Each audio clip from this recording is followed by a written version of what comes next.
जिस प्रकार मनुष्य फटे पुराने वस्त्रों को त्याग कर नए वस्त्र धारण करता है, उसी प्रकार आत्मा पुराने शरीर को त्याग कर नए शरीर को धारण करती है।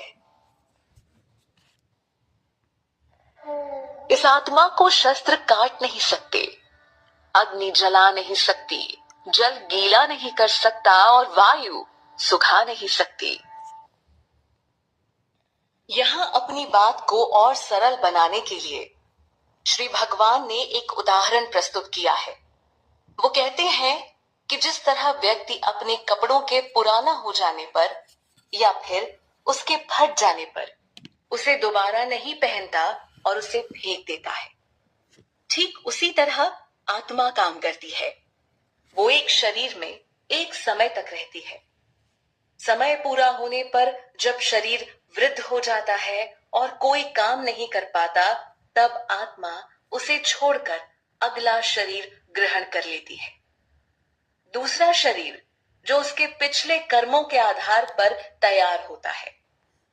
श्री कृष्ण का यूं उदाहरण देकर बात को समझाना बड़ा अच्छा है, क्योंकि आत्मा के स्वरूप को समझना इतना भी आसान नहीं है। हालांकि अर्जुन एक ज्ञानी पुरुष थे, पर कलयुग में इंसान का कुछ और ही हाल है। उन्हें सरल से सरल भाषा की आवश्यकता है। जब एक छोटे बच्चे को कोई बात ठीक से समझ नहीं आती, तो उसे कोई सरल उदाहरण देकर बात समझाने की कोशिश की जाती है।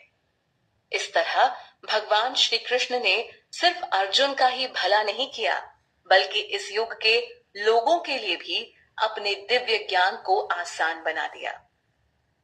फिर भी इस काल में अज्ञानता बड़ी हावी है, जिसे मिटाने के लिए व्यक्ति द्वारा कड़े प्रयास किए जाने की आवश्यकता है। लेकिन श्री कृष्ण के शरणागत होकर ये काम बड़ी आसानी से हो सकता है, क्योंकि फिर भगवान उस व्यक्ति को उस समान बुद्धि भी प्रदान करते हैं।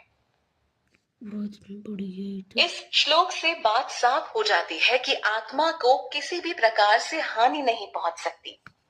आत्मा पर न कोई शस्त्र काम कर सकता है और न अग्नि से वो भस्म हो सकती है। पानी भी उसे गला नहीं सकता और न पवन उसे सुखा सकता है।